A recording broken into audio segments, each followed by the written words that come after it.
తాకట్లో ఉన్న మీ బంగారాన్ని విడిపించి ఆ రోజు ఆన్లైన్ రేటుకి కొంటాం. Sharma gold company. నమస్కారం అండి, సుమన్ టీవీకి స్వాగతం. నేను గీతాంజలి. ప్రస్తుతం మనతో పాటు ఉన్నారు వైదిక ఆస్ట్రాలజర్ గోనుగుంట్ల సురేష్ బాబు గురువు గారు. వారితో మాట్లాడి ఈ మార్చి 10 నుంచి గురు అనుగ్రహం అనేది ఒక 3 నెలల పాటు ద్వాదశ రాశుల వారిపైన ఏ విధంగా ఉండబోతుందో గురువు గారి మాటలో విని తెలుసుకుందాం. గురుగారు నమస్కారం అండి. గీతాంజలి గారు నమస్కారం అండి.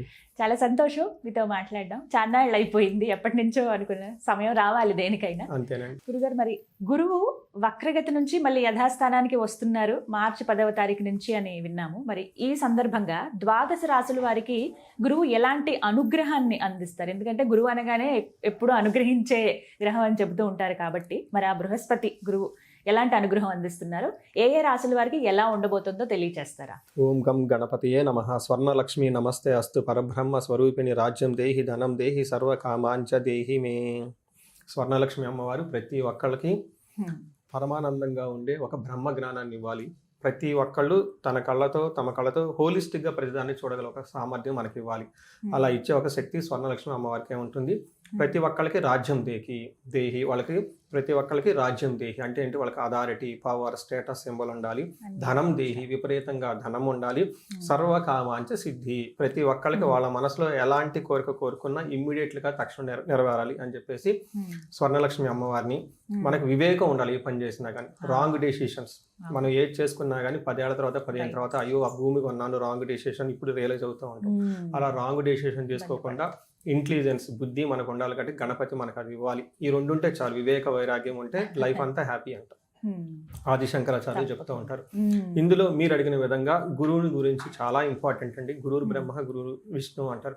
అంటే మనకున్న ఎన్నో జన్మల కర్మలు మొత్తాన్ని కరిగించి ప్యూరిఫై చేసి సన్మార్గంలో పెట్టే ఒకే ఒక్క శక్తి గురువుకు ఉంటుందండి. అందుకనే ఆయనకి బ్రహ్మ విష్ణువు కంటే కూడా ఇంకా పెద్ద అని చెప్తూ ఉంటారు అనమాట. మనం లలిత సహస్రనామం చూసుకున్నా, లేదంటే విష్ణు సహస్రనామం చూసుకున్నా, ఎలాంటి స్తోత్రాలు చూసుకున్నా కానీ, ఎలాంటి పెద్ద పెద్ద హోమాలు చేసినా కానీ ముందు గురువుకి ప్రార్థన చేయకుండా ఏది చేసినా కానీ అది కలవదు. గురువుకి నమస్కారం చేయకుండా వెళ్ళినందుకు ఇంద్రుడికి ఇంద్ర పదవి పోయింది, బ్రహ్మపాతం చుట్టుకొని ఇంకా మళ్ళీ ఆయన స్వర్గం రాలేదు. ఆ తర్వాత అది ఇంకా డిఫరెంట్ స్టోరీ. వాళ్ళ వైఫ్ అదంతా మళ్ళీ గురువు దగ్గరికి వెళ్ళేసి అది పెద్ద ప్రొసీజర్ అనమాట. అంత పెద్ద శక్తి ఉంటుంది ఆ గురువుకి. చూడటానికి చాలా సింపుల్ గా లోన్ ఏదో సంధ్యావందనం చేసుకుంటా, మంత్రాలు చదువుకుంటా ఏదో లాగా ఉంటుంటారు అనమాట. బట్ వాళ్ళ చూపుకి, వాళ్ళ దృష్టికి, వాళ్ళ యొక్క ప్రెజెన్స్ కి చాలా ఇన్ఫ్లుయెన్స్ ఉంటుంది అనమాట. మనకి ఈ కాలంలో కనుక చూసుకుంటే గురువు ఎవరు అంటే అడ్మినిస్ట్రేటర్, ఈజ్ అ మంత్రి. సో మేనేజ్మెంట్ స్కిల్స్, ఎవరైనా కనుక మేనేజ్మెంట్ పదవిలో ఉన్నారు అంటే, లేకంటే రాజరిక పదవిలో ఉన్నారు అంటే, అధికారం ఉందంటే వాళ్ళ పక్కన గురువు కంపల్సరీ ఉండాలి. ఒక గురు దృష్టి, రాజు ఈ సూర్యుడు దృష్టి ఉంటే వాళ్ళు మంచి సీనియర్ లెవెల్ పొజిషన్లు అయిపోతారు. 10 మందిని నాయకత్వ లక్షణాలు ఉంటాయి అని చెప్తూ ఉంటారు. ఎప్పుడైతే గురు దృష్టి లేదో, శని దృష్టి ఉందో, వాళ్ళు రాజరికం వచ్చినా కానీ దాన్ని కాపాడుకోలేక కోల్పోతారు అని చెప్పేసి చెప్తూ ఉంటుంది. కొంతమంది పొలిటీషియన్ వాళ్ళు నా దగ్గరికి వస్తుంటారు, ఏమంటే ఇప్పుడు నాకు పదవి వస్తుందా, ఉంటుందా, పోతుందా అని అడుగుతూ ఉంటారు అనమాట. ఈ కాంబినేషన్ మనం చూసేది. సో గురువు ఈజ్ ద వెల్ ప్రొటెక్టర్ అండి. సో మనకి గురువు ఏం చేస్తారు? ఫండమెంటల్ బేసిక్ క్వశ్చన్ చూసుకుంటే ఫస్ట్ ఆయన మనకి ధనాన్ని ఇస్తారండి. చాలా మందికి తెలియదు. మనకి గురువు ద్వారానే మనకి ధనం వస్తుంది. ఎవరైనా కనుక సరిగ్గా ధనం రావట్లేదు అనుకుంటే గురువుని ఇగ్నోర్ చేస్తున్నారు. అందుకని గురు సేవ చేసుకుంటే, శుశ్రూష చేసుకుంటే నిదానంగా ధనం వస్తుంది. తర్వాత సంతానం, తర్వాత జ్ఞానం, తర్వాత ఇలా అన్ని అనమాట. వేదిక నాలెడ్జ్, భక్తి, ఆధ్యాత్మికత, ధర్మచింతన ఇవన్నీ గురువు ద్వారా వస్తూ ఉంటాయి అనమాట. అందుకని ఈ గురువు సరిగా ఉంటే అన్ని సన్మార్గంలో ఉంటుంది. లక్ష్మీదేవి కూడా గురువుని ఫాలో అవుతూ ఉంటుంది అనమాట. ఎందుకంటే ధర్మాన్ని కాపాడతాడు కాబట్టి. ఏది ధర్మం, అధర్మం అని మనకు ఎలా తెలుస్తుంది? ఎవరో ఒకరు చెప్పాలి కదా. ఆ సోర్స్ గురువు అనమాట. అందుకని చెప్పేసి లక్ష్మీదేవి వాళ్ళ అన్నగారు శుక్రాచార్యుడు కూడా గురువే ఆయన. అందుకని చెప్పేసి జ్ఞానము ఎక్కడ ఉంటుందో, ధర్మం ఎక్కడ ఉంటుందో లక్ష్మీదేవి వాళ్ళని ఫాలో అవుతుంటుంది అని చెప్తూ ఉంటారు. సో ఈ సందర్భంగా గురువు మొన్నటిదాకా రివర్స్ వెళ్ళిపోవటంతో దాని యొక్క ఇంపాక్ట్ 12 రాశులకి ఏంటి, ఇప్పుడు మరలా సన్మార్గంలో, రుజు మార్గంలో రావడంతో వాళ్ళ యొక్క ఇంపాక్ట్ ఏంటి 12 రాశులకు చూద్దాం. తప్పకుండా. గురుగారు, మరి సింహరాశి వారి పైన గురువు అనుగ్రహం ఎలా ఉంటుంది? వారు ఏమన్నా విశేషంగా ఏమైనా కార్యక్రమాలు కావచ్చు, లేకపోతే ఏమన్నా పరిహారాలు చేసుకోవాలా? అసలు ముందు 10వ తారీఖు నుంచి వీళ్ళపైన గురువు అనుగ్రహం ఎలా ఉందో వివరిస్తారా? సో సింహరాశి వాళ్ళని మనం చూసుకుంటే ఒక్క రాశికి గురువు యొక్క అవసరం చాలా ఉంటుందండి. ఒక్క రాశి వాళ్ళకి అంటే ఇష్టం ఉన్నా ఇష్టం లేకపోయినా, నమ్మినా నమ్మకపోయినా ఒక్క రాశి వాళ్ళకి మాత్రం గురువు యొక్క అవసరం ఖచ్చితంగా ఉంటుంది. వాళ్ళు గనక నాయకత్వ లక్షణాలు, ఒక మంచి పొజిషన్లో రాణించాలంటే, అలా రాణించాలి అన్న దానికి కావాల్సిన తెగువ, ధైర్యం, దానికి ఆ ఫోకస్ ఉండే ఒకే ఒక్క రాశి సింహరాశి అంటే. అయితే వీళ్ళకి గురువు యొక్క అనుగ్రహం లేకుండా, గురువు యొక్క సలహా గనక పాటించకుండా చేస్తే వాళ్ళు ఎంత కష్టపడినా పైకి రాలేరండి. అందుకని చెప్పేసి ఇంద్రుడి దగ్గర కూడా బృహస్పతి యొక్క మనకి ఆశీర్వాదం తీసుకుని వెళ్ళడం చాలా చాలా ఇంపార్టెంట్. ఈ రాశి వాళ్ళకి, సింహరాశి వాళ్ళకి రాజరిక లక్షణాలు ఎక్కువగా ఉంటుంది. బట్ రాజుకి పోరాడే ఒక శక్తి కూడా ఉంటుంది, ఆ లాంగ్ యొక్క విజన్ అంతా ఉంటుంది. బట్ దాన్ని కరెక్ట్గా చేయడానికి కావాల్సిన జ్ఞానం గురువులు ఇస్తూ ఉంటారనమాట. అదేవిధంగా ఇప్పుడు గురువు లాస్ట్ 2-3 months రెట్రోగేట్ అయిపోయేసి గురువులకు దూరంగా వెళ్ళిపోవడంతో కొన్ని ఇంపార్టెంట్ డెసిషన్లు రాంగ్ డెసిషన్ తీసుకోవటం, గొడవలు పట్టడం, తర్వాత భార్యాభర్తల మధ్య సరైన అవగాహన లేకపోవడం ఉండటం.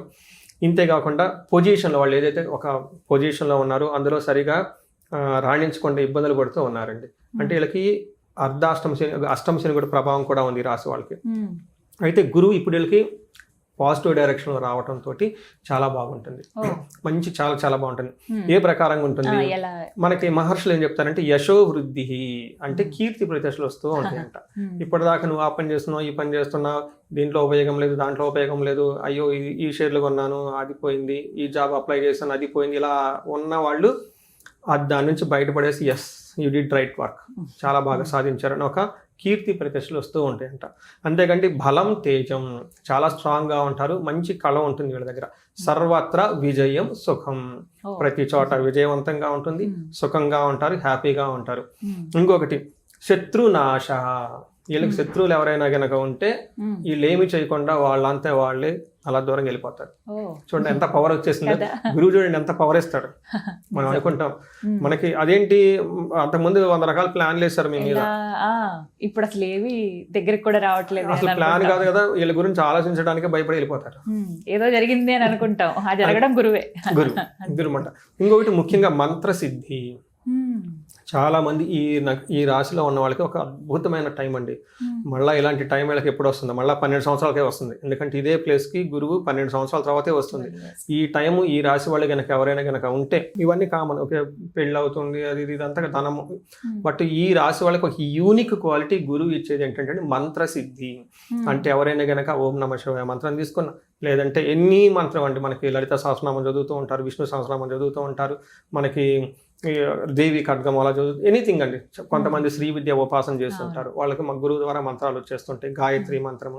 లేదంటే కొంతమంది గురువులు మా ధ్యానంతో మంత్రం ఇచ్చిన కొన్ని ఉంటాయి అనమాట. ఇలాంటి వాళ్ళకి రియల్గా ఇందులో ఉన్న గనక ఉంటే ఈ టైంలో గనక అది గనక చేస్తే మంత్రసిద్ధి వచ్చి ఆ దేవత వీళ్ళకి ప్రత్యక్షం అయ్యి వాళ్ళ యొక్క అనుగ్రహంతో వీళ్ళన్నీ సాధించగలుగుతారండి. ఇది చాలా చాలా యూనిక్నెస్, 12 రాసులకి లేని యూనిక్నెస్ ఈ రాశి వాళ్ళకే ఉంది మంత్రసిద్ధి. ఇది గమనించుకోవాలండి వీళ్ళు. ఇది ఒక్కటి ముఖ్యం చాలా. మరి ఏమైనా పరిహారాలు చేసుకోవాలి అర్జెంట్ గా ఇమ్మీడియట్ గా ఒక గురువుని పట్టుకొని పోయేసి మంత్రం లేకపోతే మంత్రం నాకు కావాలని తీసుకోవాలి అంతే, ఇంకా వేరే ఏం లేదు. చక్కగా వచ్చేస్తుంటే ఇంత ముందు కనుక చేస్తుంటే ఈ టైంలో మళ్ళా ఎందరికో కానీ రాదు సిద్ధి పొందే అవకాశం, వీళ్ళకి జాతకంలోనే ఉంది కాబట్టి తీసుకోవటం చాలా మంచి టైం అండి. 12 సంవత్సరాలకు ఒకసారి వచ్చే అవకాశం ఇది. మంత్రసిద్ధి కావాలండి, అంత తొందరగా రాదు కదా. మంత్రం అందరూ తీసుకుంటారు, సిద్ధి అందరికి రాదు కదా. వీళ్ళకి రావడానికి మంచి అనుకూలంగా ఉంది కాబట్టి ఈ టైంలో పిల్లలు పుట్టే అవకాశం ఎక్కువగా ఉంటుంది, అన్నదమ్ముల విషయంలో బాగుంటుంది, పెళ్లి అవయవాలకు కూడా చాలా బాగుంటుంది. టోటల్గా ఈ రాశి వాళ్ళకి గురువు మంచి చేస్తున్నాడండి. ఇది శుభవార్త నిజంగా. చక్కగా వివరించారండి. ధన్యవాదాలు గురుగారు. ధన్యవాదాలండి.